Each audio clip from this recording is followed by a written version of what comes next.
तू कयामत तक धरने पर बैठे किस्मत, तू कयामत तक धरने पर बैठे किस्मत, हम कोशिशों तक इस्तीफा नहीं देंगे। नमस्कार, जय हिंद दोस्तों, कैसे हैं आप लोग। उम्मीद है कि आप लोग बहुत ही अच्छे होंगे, मस्त होंगे।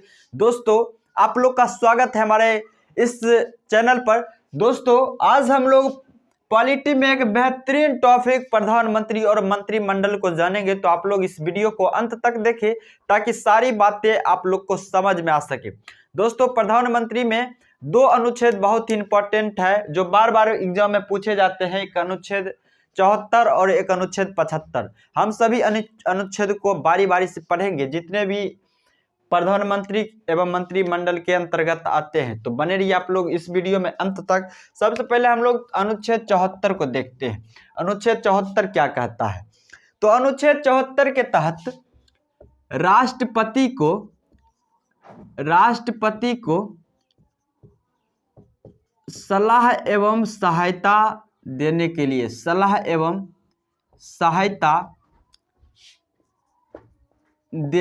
लिए मंत्रिमंडल या मंत्रिपरिषद भी कह सकते, मंत्रिपरिषद का गठन किया जाता है,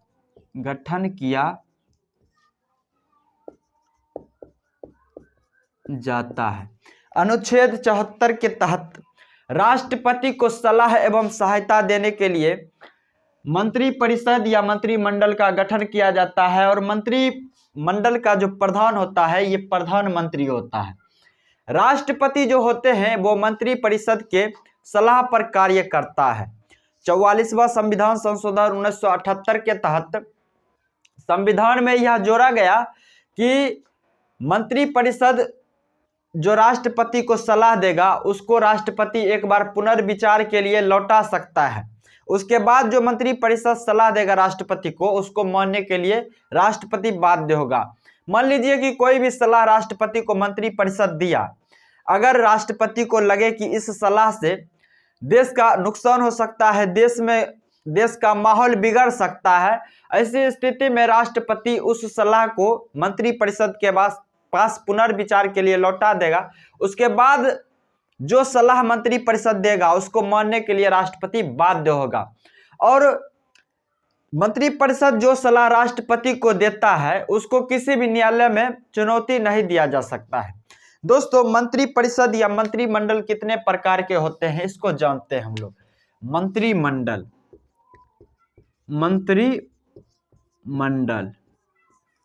मंत्रिमंडल 3 प्रकार के होते हैं, देखते हैं सभी को। सबसे पहले होता है कैबिनेट मंत्री,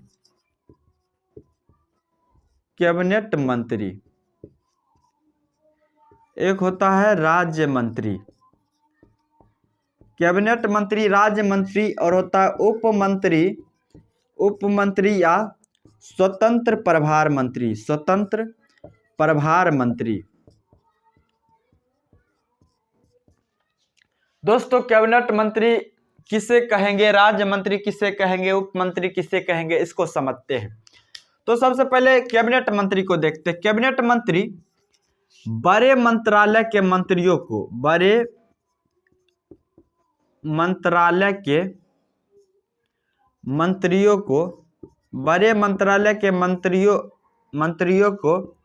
जो है कैबिनेट मंत्री कहा जाता है। बड़े मंत्रालय के जो मंत्री होते हैं उसी को कैबिनेट मंत्री कहा जाता है। जैसे हो गया रक्षा मंत्रालय,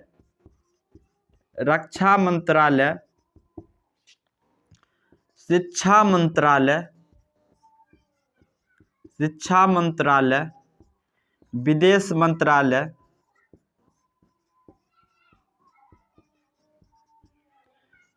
गृह मंत्रालय, ये सभी बड़ा मंत्रालय है, और ये सभी के जो मंत्री होंगे उसी को कैबिनेट मंत्री कहा जाता है। दोस्तों अब राज्य मंत्री को जानते हैं। राज्य मंत्री किसे कहेंगे, कैबिनेट मंत्री के जो सहयोगी मंत्री होंगे, जो मंत्री कैबिनेट मंत्री को सहयोग करेंगे उसी को राज्य मंत्री कहा जाता है। कैबिनेट मंत्री के सहयोगी मंत्री को कैबिनेट मंत्री के सहयोगी मंत्री को राज्य मंत्री कहा जाता है। और उप मंत्री या स्वतंत्र प्रभार मंत्री किसको कहेंगे? जो छोटे मंत्रालय के मंत्री होते हैं, छोटे मंत्रालय के मंत्रियों को, छोटे मंत्रालय के जो मंत्री होते हैं उसी को कहा जाता है उप मंत्री या स्वतंत्र प्रभार मंत्री। जैसे हो गया खेल मंत्रालय, खेल मंत्रालय छोटा मंत्रालय है और इसके जो मंत्री होंगे उसी को कहेंगे उप मंत्री। दोस्तों एक होता है किचन कैबिनेट, किचन कैबिनेट को समझते हैं।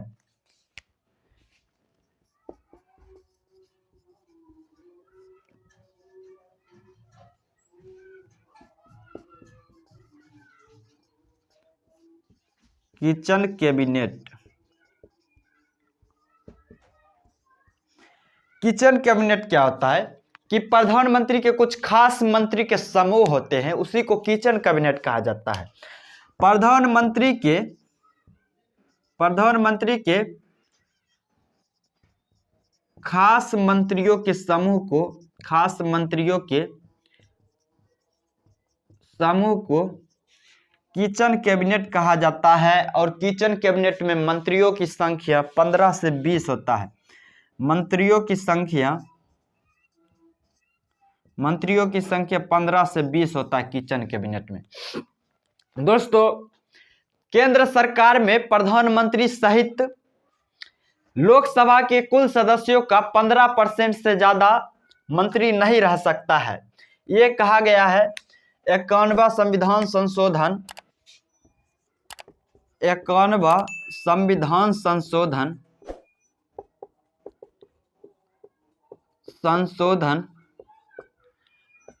2003 में संविधान में यह जोड़ा गया कि केंद्र सरकार में प्रधानमंत्री सहित और कैबिनेट मंत्री, राज्य मंत्री, जो भी मंत्री होते हैं किचन कैबिनेट सब सहित लोकसभा में जितने भी सदस्य होंगे उसका 15% से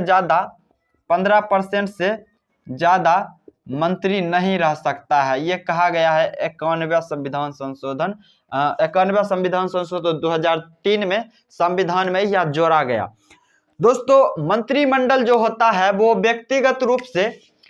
व्यक्तिगत रूप से राष्ट्रपति और सामूहिक रूप से संसद यानी लोकसभा के प्रति उत्तरदायी होता है। मंत्रियों के बीच मंत्रालय का बंटवारा प्रधानमंत्री के द्वारा किया जाता है और जो मंत्रालय किसी भी मंत्री के पास नहीं रहता है वह मंत्रालय प्रधानमंत्री अपने पास खुद रख लेता है। दोस्तों प्रधानमंत्री किसी भी चुनाव हारे हुए व्यक्ति को मंत्री बना सकता है, लेकिन अगर वह व्यक्ति संसद का सदस्य नहीं है तो 6 माह के अंदर उस व्यक्ति को संसद की सदस्यता ग्रहण करनी पड़ेगी। अगर वह 6 माह के अंदर संसद का सदस्य नहीं बन पाता है तो उससे मंत्रालय फिर छीन लेगा प्रधानमंत्री। अब अनुच्छेद 75 को देखते हैं। अनुच्छेद 75 के तहत राष्ट्रपति के द्वारा प्रधानमंत्री की नियुक्ति किया जाता है। अनुच्छेद 75 के तहत राष्ट्रपति के द्वारा प्रधानमंत्री की नियुक्ति किया जाता है।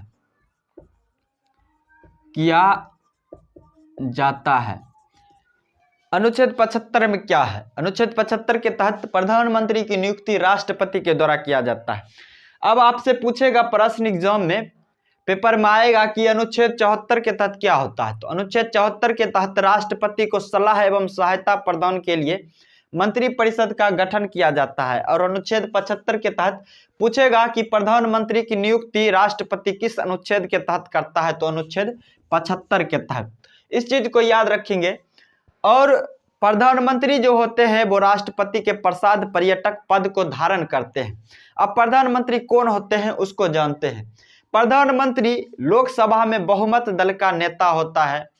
जब तक प्रधानमंत्री को लोकसभा में बहुमत हासिल होता है तब तक यह अपने पद पर बना रहता है, और बहुमत खोने के बाद राष्ट्रपति इसे पद से हटा सकता है। दोस्तों, अगर प्रधानमंत्री का पद रिक्त हो तो राष्ट्रपति अपने विवेक से किसी भी व्यक्ति को प्रधानमंत्री नियुक्त कर सकता है, और उस व्यक्ति को 6 माह के अंदर यानी 6 महीना के अंदर संसद का सदस्यता ग्रहण करना पड़ेगा। अगर किसी भी पार्टी को लोकसभा में बहुमत हासिल नहीं होता है तो ऐसी स्थिति में राष्ट्रपति अपने विवेक से सबसे ज्यादा सीट हासिल करने वाले पार्टी के नेता को प्रधानमंत्री नियुक्त कर देगा, और उस नेता को 1 माह के अंदर लोकसभा में अपना बहुमत हासिल करना पड़ेगा। प्रधानमंत्री नीति आयोग, राष्ट्रीय विकास परिषद, अंतरराज्य परिषद, राष्ट्रीय एकता परिषद, राष्ट्रीय जल संसाधन का पदेन अध्यक्ष होता है। और अनुच्छेद 77 के तहत संघ की कार्यपालिका का प्रशासन राष्ट्रपति के नाम चलाया जाता है। अनुच्छेद 77 में यह कहा गया है कि संघ की जो कार्यपालिका का प्रशासन शक्ति है यह राष्ट्रपति के नाम चलाया जाएगा, और देश के जितने भी अंतर्राष्ट्रीय समझौते होते हैं वो राष्ट्रपति के नाम होते हैं। दोस्तों, अनुच्छेद 78 के तहत प्रधानमंत्री के कर्तव्यों का वर्णन किया गया है कि प्रधानमंत्री का क्या क्या कर्तव्य होता है, उसका वर्णन किया गया है। तो प्रधानमंत्री का सबसे पहला कर्तव्य होता है कि प्रशासन के संबंध में राष्ट्रपति को जानकारी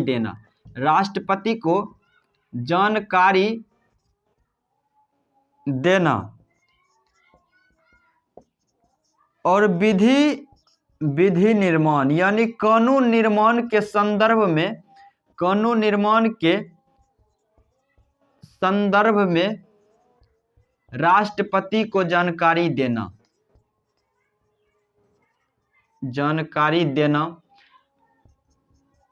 राष्ट्रपति के द्वारा किसी भी विषय पर मंत्रिपरिषद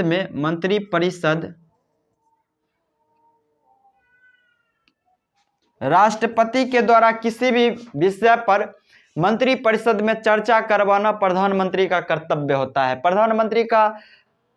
प्रधानमंत्री के कर्तव्य का वर्णन किस अनुच्छेद में किया गया है? तो अनुच्छेद 78 में। और क्या क्या कर्तव्य होता है प्रधानमंत्री का? तो सबसे पहले प्रशासन के संबंध में राष्ट्रपति को जानकारी देना प्रधानमंत्री का कर्तव्य होता है।